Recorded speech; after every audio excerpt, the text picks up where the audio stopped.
Morning friends, स्वागत है आपका आपके अपने यूट्यूब चैनल में। और हम इंग्लिश की पेडागोजी कर रहे हैं कंटिन्यू 2-3 दिन से। तो कल हमने डायरेक्ट मेथड पढ़ा था और डायरेक्ट मेथड के मीनिंग कहाँ पे इन्वेंट हुआ, किसने किया, ठीक है। और कैरेक्टरिस्टिक्स, किसी भी मेथड के जब हम कैरेक्टरिस्टिक्स जान लेते हैं ना, तो वो मेथड ऑल ओवर वहीं पे कंप्लीट हो जाता है। उसके बारे में हमें एक व्यू मिल जाता है कि इस मेथड के अंदर क्या है, किस तरीके के इसका यूज़ होता है और इसके रिजल्ट्स कैसे हो सकते हैं, ऐसा हम अनुमान लगा सकते हैं। लेकिन हर एक मेथड जो होता है उसकी कुछ कमियां भी होती है, कुछ अच्छाइयाँ भी होती हैं। तो उसी हिसाब से आज हम डायरेक्ट मेथड के डीमेरिट्स और मेरिट्स की बात करेंगे। तो इसके जो मेरिट्स थे वो कैरेक्टरिस्टिक्स के अंदर ही आ गए थे, लेकिन डीमेरिट के जरिए हमें मेरिट्स का भी पता चल जाएगा कि इसके मेरिट्स क्या हो सकते हैं। पहले हम इसके डीमेरिट्स पढ़ेंगे, डीमेरिट्स ऑफ डायरेक्ट मेथड, ठीक है। डायरेक्ट मेथड कल मैंने आपको बता ही दिया था, आज और बता देती हूँ कि जब हम किसी भी लैंग्वेज को टारगेट करते हैं सीखने के लिए कि हमें ये लैंग्वेज सीखनी है, तो उसके अंदर किसी भी दूसरी लैंग्वेज को माध्यम नहीं बनाते, डायरेक्ट उसी लैंग्वेज को सीखते हैं जिसको हमें सीखना है, उसी का हम यूज़ करते हैं। डायरेक्ट चीज़ों के नाम उसी लैंग्वेज में बताए जाते हैं, ठीक है। किसी भी लैंग्वेज को माध्यम बना के ट्रांसलेशन के जरिए नहीं सीखा जाता, इसमें डायरेक्ट सीखा जाता है, ठीक है। तो ये था डायरेक्ट मेथड। ये क्लासिकल मेथड के अंदर ही काउंट होता है और ये जो ग्रामर ट्रांसलेशन मेथड था उसी की कमियों को पूरा करने के लिए इस मेथड को बनाया गया था। तो demerits of direct method, this method emphasizes oral aspect of language learning with the result that reading and writing aspects remain underdeveloped, that is intensive reading practice is not given। यानी इसके अंदर क्या होता है, सबसे ज़्यादा दबाव किस पे दिया जाता है, बोलने पे। मौखिक जो भाषा होती है ना, मौखिक जरिया जो होता है उस पर सबसे ज़्यादा जोर रहता है। रीडिंग राइटिंग जो होता है ना, उसको भी बीच में ही डेवलप किया जाता है। सभी प्रकार की स्किल्स पे रीडिंग और राइटिंग पे भी जोर दिया जाता है, लेकिन वो इसी के अंदर, यानी बोलने के साथ साथ थोड़ा थोड़ा जो दबाव रहता है वो रीडिंग राइटिंग पे, लेकिन स्पीच पे ज़्यादा जोर रहता है। That is intensive reading practice is not given, ठीक है। इसके अंदर क्या है, इंटेंसिव रीडिंग प्रैक्टिस जो होती है ना वो नहीं दी जाती। ऐसे नहीं है कि बच्चा खुद से ही मन मन में बोल रहा है। इंटेंसिव रीडिंग का मतलब होता है मन मन में पढ़ना, ठीक है। मूक जैसे हम मन मन में पढ़ते हैं, आंतरिक तौर पे किसी को बिना आवाज़ किए जब हम अंदर ही अंदर मन मन में किसी चीज़ को पढ़ते हैं तो उसको इंटेंसिव रीडिंग बोलते हैं। और इसके अंदर डायरेक्ट मेथड के अंदर सबसे ज़्यादा जोर आपको पता है कम्युनिकेशन पे रहता है, स्पीच पे रहता है, तो इसमें मन मन में पढ़ना, ठीक है। तो ऐसा इसके अंदर जोर नहीं रहता है, इंटेंसिव रीडिंग पे जोर नहीं रहता है इसके अंदर ओरली कम्युनिकेट किया जाता है, जिस वजह से जो डायरेक्ट मेथड है इसके जरिए किसी भी टारगेट लैंग्वेज को सीखा जाता है। It is a time consuming method and teachers are required to make extensive use of costly teaching aids which become difficult to arrange in schools that are financially squeezed. इसके अंदर क्या होता है कि ये टाइम कंज्यूम करने वाला method है, इसमें बहुत टाइम लगता है, क्योंकि हर एक चीज़ को जब डायरेक्ट टीचर बताएगा, डायरेक्ट वस्तुएं ला ला के एक्सप्लेन करेगा, तो ये कॉस्टली भी हो जाता है और इसमें टाइम भी बहुत लगता है, ठीक है। और difficult to arrange in school, यानी स्कूल में अरेंज करना बहुत डिफ़िकल्ट होता है। आप सोच सकते हैं कि हर एक चीज़ को डायरेक्ट लाना पॉसिबल नहीं होता। किसी भी चीज़ का हम नाम बता रहे हैं तो उस चीज़ को क्लासरूम में लाना पॉसिबल नहीं होता, ठीक है। और फाइनेंशियली मतलब कॉस्टली है तो पैसा तो लगेगा, है ना। तो पैसा लगाने की दृष्टि से भी ये बहुत ज़्यादा महंगी हो जाती है। This method can not be use effectively in over crowded classes because individual attention can not be paid to each and every student. यानी ये जो मेथड है ये बहुत ज़्यादा भीड़ भाड़ वाली जो क्लासेस होती है, ओवर क्राउडेड मतलब जहाँ पे बच्चे बहुत ज़्यादा होते हैं, उनके अंदर इसको यूज़ करना पॉसिबल नहीं होता, क्योंकि बहुत सारे बच्चे होंगे तो हम व्यक्तिगत रूप से हर बच्चे पे ध्यान नहीं दे पाएंगे। इसीलिए जो नई शिक्षा नीति आई है 2020 के अंदर, अभी राजस्थान के अंदर नहीं लागू हुई है, ठीक है, तो उसमें ये साफ साफ तौर पे लिखा गया है कि जो छात्र और शिक्षक का अनुपात होगा वो 30:1 से ज़्यादा नहीं होगा। और जो पहाड़ी एरिया और जो शिक्षा की दृष्टि से पिछड़े हुए इलाके हैं वहाँ पे 25:1 के अनुपात से ज़्यादा नहीं होगा। तो वो इसी दृष्टि से देखा गया कि कोई भी मेथड, कोई भी तरीका अगर टीचर यूज़ कर रहा है तो वहाँ पे बच्चे कम होने चाहिए। अगर बच्चे कम होंगे तो एक एक बच्चे पे एक टीचर आराम से ध्यान दे पाएगा, और जो व्यक्तिगत रूप से ध्यान देगा बच्चों पे एक टीचर, तो बच्चे आराम से उस चीज़ को, जो भी टीचर सिखाना चाह रहा है उसको वो ढंग से सीखेगा। तो जो डायरेक्ट मेथड है, इसको ओवर क्राउडेड वाली जो क्लासेस होती है वहाँ पे इसको यूज़ नहीं किया जा सकता, बहुत मुश्किल होता है, इफ़ेक्टिवली ये वहाँ पे काम नहीं करता। This method does not put emphasis on mother tongue, grammar and translation. ये तो आप इसके नाम को देख के ही पता लगा सकते हैं कि जब ट्रांसलेशन मेथड के कमियों को पूरा करने के लिए मेथड आया, तो ट्रांसलेशन ग्रामर मेथड पे तो ये जोर देगा ही नहीं। दूसरा, जब ग्रामर ट्रांसलेशन मेथड पे जोर नहीं देगा तो मदर टंग पे जोर देने वाला काम इसका अपने आप खत्म हो जाएगा। क्यों? क्योंकि ये किसी भी लैंग्वेज को मध्यस्थ नहीं बनाना चाहता, ये डायरेक्ट उसी लैंग्वेज को बच्चे के अंदर डेवलप करना चाहता है जो लैंग्वेज टारगेट है। जिस लैंग्वेज को सीखना है उसी लैंग्वेज में डायरेक्ट बच्चे को बोलना सिखाया जाएगा। इसी में इसके अंदर किसी भी दूसरी लैंग्वेज को ट्रांसलेशन का जरिया नहीं बनाया जाएगा। तो ग्रामर ट्रांसलेशन का रोल और मदर टंग का रोल इसके अंदर बिल्कुल ही ख़त्म हो जाता है। ठीक है, उसका यूज़ नहीं होता। In the disuse of mother tongue, it makes difficult to explain the meaning of each and every word by giving its similar English equivalent। यानी कई बार क्या होता है, दूसरी लैंग्वेज जब हमारे सामने आती है तो हमारे साथ साथ जब हम खुद ही कंफ्यूज होते हैं तो बच्चे भी बहुत ज़्यादा कंफ्यूज होते हैं कि जब नई लैंग्वेज हमारे सामने है तो नई लैंग्वेज के कुछ वर्ड्स ऐसे होते हैं जिनको हम सिर्फ बोल के नहीं समझा सकते। ठीक है, जैसे हम बच्चे को बता रहे हैं एक टाइगर होता है, एक लॉयन होता है, एक पैंथर होता है। तो लॉयन और टाइगर में तो बच्चा समझ जाएगा कि इस तरीके से जो टाइगर होता है वो छोटा दिखता है, लॉयन होता है वो बड़ा दिखता है, लॉयन का मुंह बड़ा होता है, टाइगर का छोटा होता है। लेकिन जब हम पैंथर और टाइगर की बात करेंगे तो क्या हम बच्चे को सिर्फ बोल के बता सकते हैं भी इनके अंदर डिफरेंस क्या है, क्योंकि वो तो सेम दिख रहे हैं, है ना। तो इस तरीके से हम बच्चे के कई मीनिंग, ऐसे वर्ड के मीनिंग होते हैं जो हम सिर्फ बोल के बच्चे को नहीं समझा सकते, और ऊपर से लैंग्वेज भी नहीं होती है। तो वहाँ पे हमें ज़रूरत रहती है कि बच्चे के सामने उस चीज़ को लाया जाए या फिर उसका कोई फ़ोटो दिखाया जाए। तो इस तरीके से ये यहाँ पे डिफ़िकल्ट हो जाता है कि किस तरीके से बच्चे को वो चीज़ कहाँ से ला के दिखाई जाए। अगर ओवर क्राउडेड है तो फ़ोन वगैरह में भी नहीं दिखा सकते, टीचिंग ऐड यूज़ करेंगे तो महंगा हो जाएगा। तो इस तरीके से ये ढंग से यूज़ नहीं हो पाता। In India we do not have enough competent teachers who can teach English through direct method. यानी सबसे बड़ी जो कमी है, मेजर प्रॉब्लम है, वो है ट्रेन टीचर का होना। इंडिया के अंदर स्कूल्स में हमारे पास बहुत ज़्यादा ट्रेन टीचर नहीं होते, और इंग्लिश में तो बिल्कुल ही नहीं होते। आप अगर भर्तियों का दौर भी उठा के देखोगे तो किसी भी भर्ती के अंदर इंग्लिश के कैंडिडेट सबसे कम होते हैं, और सबसे ज़्यादा जो सीटें खाली रहती हैं वो इंग्लिश की ही रहती है। क्यों? क्योंकि हमारे यहाँ हमारा जो बैकग्राउंड है वो हिंदी का है। हम जो सब्जेक्ट पढ़ते हैं वो हिंदी वाले पढ़ते हैं, ज़्यादा से ज़्यादा साइंस मैथ्स ले लेंगे वो भी हिंदी के अंदर। ठीक है, हिंदी लैंग्वेज ले लेंगे, एसएसटी ले लेंगे, ये ज़्यादा होती है। इनके जो टीचर होते हैं वो अच्छे से एक्सप्लेन कर पाते हैं बच्चों को, हिस्ट्री पढ़ा पाते हैं, क्योंकि वो हमारे परिवेश से जुड़ा हुआ है। अगर हिस्ट्री पढ़ा रहे हैं तो इंडियन हिस्ट्री पढ़ाएंगे, अगर अंतर्राष्ट्रीय भी पढ़ा रहे हैं, इंटरनेशनल भी पढ़ा रहे हैं, तो भी किताबों से पढ़ के इजीली बता देंगे। लेकिन जो इंग्लिश लैंग्वेज है ना, उसको पढ़ाने के लिए हमारे पास ट्रेन टीचर की कमी है, क्योंकि टीचर का प्रोनाउंसिएशन में वो फील ही नहीं होता कि वो इंग्लिश का टीचर है। इसीलिए जो डायरेक्ट मेथड है वो यूज़ करना संभव नहीं है इंडिया के अंदर। Reading and writing aspect of language is completely neglected. इसमें क्या होता है कि स्पीच पे ज़्यादा जोर दिया जाता है, बच्चे को बार बार कम्युनिकेट करवाया जाता है, उसके साथ बोलने पे ज़्यादा जोर रहता है, स्पीकिंग पे, लिसनिंग पे।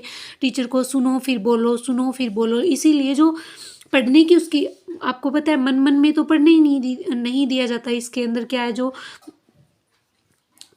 बच्चा खुद से सेल्फ स्टडी करता है वो तो इसके अंदर करने ही नहीं दिया जाता। टीचर बताता है, बच्चा सुनता है, खुद बोलता है। ठीक है, इसके अंदर रीडिंग और राइटिंग का तो बिल्कुल काम ही नहीं होता। इसीलिए रीडिंग और राइटिंग जो स्किल है ना, वो बिल्कुल ही नेगलेक्ट कर दी जाती है, उसको बिल्कुल ही लेफ्ट कर दिया जाता है, उस पर बिल्कुल भी ध्यान नहीं दिया जाता।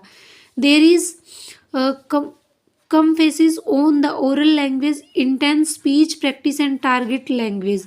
यहाँ पे जो होती है ना, बस स्पीच प्रैक्टिस करवाई जाती है बच्चे को, ओरल लैंग्वेज बार बार ओरली उसको रिपीट करवाया जाता है टारगेट लैंग्वेज, ठीक है, और उसको बार बार कम्युनिकेट करवाया जाता है। तो जो उसकी खुद का जो एक इंटेंसिव आंतरिक जो जरिया होता है ना लैंग्वेज का, जिससे बच्चा खुद से बात करे, क्योंकि उसको बस बाहरी माहौल दिया जाता है, उसको वर्ड्स बार बार बताए जाते हैं टीचर के जरिए, वो सुनता है बोलता है, सुनता है बोलता है, अपने पीयर लर्निंग के अंदर जो दूसरे स्टूडेंट्स होते हैं उनसे बात करता है, ग्रुप डिस्कशन होता है। इस तरीके से वो बस सारा दिन क्या है उसी में केंद्रित रहता है। उसका जो खुद के साथ एक भाषा हमारे अंदर तब सबसे ज़्यादा डेवलप होती है जब हम उस भाषा के अंदर खुद से खुद ही बातें करते हैं, तो वो चीज़ इसके अंदर बिल्कुल नेग्लेक्ट हो जाती है डायरेक्ट मेथड में। This method does not suit the purpose of students in higher classes, यानी अब देखो छोटे बच्चे हैं, उनको थोड़े वर्ड सिखाने होते हैं। प्राथमिक के अंदर प्राथमिक जो स्कूल होते हैं, प्राइमरी स्कूल्स होते हैं, वहाँ पे क्या है बच्चे को ज़्यादा से ज़्यादा क्या सिखाते हैं, A for apple, B for banana, B for ball, इस तरीके की चीज़ें सिखाते हैं। तो वहाँ पे ईजी होता है, हम क्या करेंगे चार्ट्स भी लगा लेंगे, फ़ोन में भी दिखा देंगे, टीचिंग एड्स को यूज़ करके बड़े बड़े चित्र बना के दिखा देंगे, ठीक है। लेकिन जो हायर क्लासेस है वहाँ पे चीज़ें एब्स्ट्रैक्ट हो जाती हैं। एब्स्ट्रैक्ट का मतलब होता है उनको मूर्त रूप से दिखाना संभव नहीं है। लव, हम लव की बात करें, क्या लव को मूर्त रूप से दिखाया जा सकता है? नहीं दिखाया जाता। हेट की बात करें, ठीक है, चाइल्डहुड की बात करें, इस तरीके से हम जब भी कोई एब्स्ट्रैक्ट थिंग की बात करते हैं हायर क्लासेस के अंदर, तो बहुत बहुत ज़्यादा बड़ा पार्ट हो जाता है इंग्लिश का या किसी भी लैंग्वेज का, तो वहाँ पे डायरेक्ट मेथड का यूज़ करना पॉसिबल नहीं है, क्योंकि सारी चीज़ों को डायरेक्टली बताना या डायरेक्टली दिखाना कभी भी पॉसिबल नहीं हो सकता। कई चीज़ें जैसे हेल्पिंग वर्ब्स है, अब हेल्पिंग वर्ब्स को हम कैसे डायरेक्ट मेथड के जरिए उनका चित्र कैसे दिखा सकते हैं, है ना, वो तो एब्स्ट्रैक्ट है, वो तो सिर्फ यूज़ की जा सकती है, फील की जा सकती है, भी इसका मतलब ये होता है। तो वहाँ पे हायर क्लासेज में इसका यूज़ बिल्कुल ही सही नहीं होता, कर ही नहीं सकते। उसके बाद इसके मेन पॉइंट्स, की पॉइंट्स जिसके माध्यम से हम इस पूरे मेथड को समझ सकते हैं। एम्फासिस ऑन ओरल लैंग्वेज, ये पूरी मेथड के अंदर हम पढ़ते आ रहे हैं कल से 2 क्लासेस के अंदर, कि स्पीच जो होती है ना, स्पीच पे बहुत ज़्यादा जोर दिया जाता है। तो स्पीच होगी तो ओरल लैंग्वेज अपने आप, यानी बार बार बोल ओरली जो प्रैक्टिस करवाई जाएंगी, बार बार बोलेंगे तो ओरल लैंग्वेज ही जोर रहता है ओरल लैंग्वेज पे। इंटेंसिव स्पीच प्रैक्टिस, इसके अंदर क्या है स्पीच प्रैक्टिस बहुत करवाई जाती है। Extensive use of the new language, नई लैंग्वेज का एक्सटेंसिव यूज़ होता है, ठीक है, जो नए टारगेट लैंग्वेज है ना उसका एक एक्सटेंसिव दृष्टि से यूज़ करवाया जाता है। बाहरी दृष्टि, बाह्य दृष्टिकोण होता है इसके अंदर, बाहर बच्चों से पीयर ग्रुप के अंदर टीचर्स के साथ कम्युनिकेट करवाया जाता है। There is no grammar recitation, इसके अंदर क्या होता है कि ग्रामर का कोई रोल नहीं होता, आपको पता है, क्योंकि बार बार आपको समझाया जा रहा है कि ग्रामर ट्रांसलेशन मेथड की कमियों को पूरा करने के लिए आया है। जहाँ ग्रामर ट्रांसलेशन की मेथड के अंदर ग्रामर्स के रूल्स रटवाए जाते हैं, वहाँ पे डायरेक्ट मेथड में ग्रामर को बिल्कुल ही कट कर दिया जाता है, नेग्लेक्ट कर दिया जाता है, उसको नहीं सिखाया जाता। Use of the target language as a means of instruction, इसमें जो टारगेट लैंग्वेज का यूज़ होता है ना, मीन्स ऑफ इंस्ट्रक्शन, इंस्ट्रक्शंस का मतलब होता है कि बच्चे को बस इंस्ट्रक्शंस दिए जाते हैं, निर्देश दिए जाते हैं, टीचर बताता है बच्चा सुनता है फिर बोलता है, टीचर बताता है बच्चा सुनता है बोलता है, यही चक्कर चलता रहता है, और टारगेट लैंग्वेज इसी के माध्यम से बच्चे को सिखाई जाती है। It Lay's emphasis on fluency, ये जो है ना फ्लुएंसी पे दबाव देता है, अभी बच्चे की बोलने के अंदर जो है तेजी होनी चाहिए, फ्लुएंट होना चाहिए बच्चा बोलने के अंदर, उसका करेक्ट प्रोनाउंसिएशन होना चाहिए। It provides ample opportunities to the learner to listen to spoken language, ये ना बार बार बच्चे के सामने अपॉर्चुनिटी देता है कि बच्चा सुने और बोले। बच्चे के सामने ये मेथड बार बार ऐसे बच्चे को मौके मिलते हैं, एक एनवायरनमेंट मिलता है बोलने का और सुनने का। The learner is over exposed to the complexities of the target language shortcoming, यानी बच्चा जो है ना कॉम्प्लिकेशन समझ जाता है टारगेट लैंग्वेज की, कि इसकी कॉम्प्लिकेशंस क्या है, मैं उनको शॉर्ट कैसे करूं, शॉर्ट आउट कैसे करूं, कैसे इनके मीनिंग समझूं, क्योंकि बार बार उसको एक प्राकृतिक माहौल मिलेगा ना, अच्छा माहौल मिलेगा, तो वो अपने आप अपनी प्रॉब्लम्स को खुद, प्रॉब्लम्स का मतलब होता है जो उसी लैंग्वेज बोलने के अंदर आ रही है, तो वो उनको लिसन करेगा और स्पीक करेगा, ठीक है। तो उसकी जो प्रैक्टिस होगी ना, उससे सारी जो कॉम्प्लिकेशन होती है एक लैंग्वेज के अंदर वो ख़त्म हो जाएगी। Importance is given to pronunciation, pronunciation पे, फ्लुएंसी पे तो जोर रहता ही है। उच्चारण, प्रोनंसिएशन का मतलब उच्चारण, तो उच्चारण अच्छा होगा क्यों, क्योंकि जब बार बार बोलेगा उस लैंग्वेज में उस उन वर्ड्स को, उन सेंटेंसेस को, तो क्योंकि इसकी डायरेक्ट मेथड की जो यूनिट ऑफ स्पीच होती है ना वो सेंटेंस होती है, तो बच्चा सेंटेंस बार बार बोलेगा ना तो उसका उच्चारण अपने आप सही हो जाएगा। Sentence is the unit of teaching, ठीक, यूनिट ऑफ टीचिंग या फिर यूनिट ऑफ स्पीच होती है वो सेंटेंस होती है। वहीं पे ग्रामर ट्रांसलेशन मेथड की अगर बात करते हैं तो वहाँ पे यूनिट ऑफ टीचिंग या फिर यूनिट ऑफ स्पीच जो थी ना वो वर्ड थी, लेकिन डायरेक्ट मेथड में सेंटेंस है। There is minimum use of mother tongue, minimum use क्या, बिल्कुल ही नहीं होता, मिनिमम या बिल्कुल ही नेगलेक्ट कर दिया जाता है मदर टंग को, क्योंकि इसके डायरेक्ट मेथड का मतलब होता है डायरेक्ट सिखाना, इसके अंदर किसी भी लैंग्वेज को मध्यस्थ नहीं किया जाता। Training is given in all kinds of sentence, negative, affirmative, interrogative and जितने भी प्रकार के जो सेंटेंस होते हैं ना उनकी ट्रेनिंग बच्चे को दी जाती है। क्यों, क्योंकि इसकी यूनिट ऑफ टीचिंग है ना वो सेंटेंस ही है, तो सारे प्रकार के सेंटेंस बच्चे को बताए जाते हैं, सिखाए जाते हैं। ले stress on the need of limited vocabulary taught in definite stages, यानी विभिन्न प्रकार की जो स्टेज होती है ना उनके ऊपर बच्चे के सामने जो स्ट्रेस रहता है, दबाव रहता है, वो क्या, लिमिटेड वोकेबलरी का, यानी बच्चे को बहुत सारे वर्ड्स नहीं सिखाए जाते, बच्चे को लिमिटेड वोकेबलरी यानी लिमिटेड शब्दकोश बनाया जाता है, लिमिटेड शब्द सिखाए जाते हैं जिनको वो बार बार यूज़ करके किसी लैंग्वेज पे, जो भी टारगेट लैंग्वेज है उस पर कमांड कर सके। तो ये डीमेरिट्स थी और डीमेरिट्स के जरिए हमें मेरिट्स भी पता चल गई और ये मेन पॉइंट्स थे। तो इस तरीके से हमारा डायरेक्ट मेथड जो है वो पूरा ख़त्म हो जाता है। और आप जहाँ पे इस पेज के अंदर या पिछली कल वाली क्लास में देखेंगे तो 10 से 15 क्वेश्चन जो है 2011 के अंदर अलग अलग जो पेपर होते हैं ना ABCD इस तरीके से, तो सभी पार्ट्स के अंदर है ना बहुत सारे क्वेश्चन डायरेक्ट मेथड और ग्रामर ट्रांसलेशन मेथड से बने हैं। तो अपने आप इस तरीके से अंदाज़ा लग सकता है, लगा सकते हैं आप कि कौन कौन सा पार्ट इम्पोर्टेंट होता है, कौन कौन सा इम्पोर्टेंट नहीं होता, किसको छोड़ना चाहिए, किस पे ज़्यादा पकड़ करनी चाहिए। अब ये दोनों मेथड है ना अगर देखा जाए 4 क्वेश्चन आने हैं और अगर मेथड से क्वेश्चन आएगा ना तो एक क्वेश्चन तो पक्का ही इन दोनों मेथड के अंदर, क्योंकि वेटेज बहुत कम है और टॉपिक ज़्यादा है, तो जाहिर सी बात है कि 2 क्वेश्चन तो नहीं आ सकते, लेकिन एक क्वेश्चन तो इन दोनों मेथड से आएगा ही आएगा, इसमें कोई दो राय नहीं है। बाद में CCE से भी क्वेश्चन बनने के बहुत चांस रहते हैं। हर एक एग्जाम के अंदर टीचिंग मेथड जहाँ पे होते हैं, पेडागोजी जहाँ पे होती है, CCE से क्वेश्चन बनते ही बनते हैं, ठीक है, और इवेलुएशन से। तो कुछ पार्ट ये है जिनको हम बार बार पढ़ें तो हमारे लिए अच्छा होगा, और बार बार तो पढ़ना ही नहीं है। क्यों, क्योंकि पेडागोजी ऐसी चीज़ है, इसको एक बार माइंड में बिठा लोगे ना तो आप कभी नहीं भूलोगे, और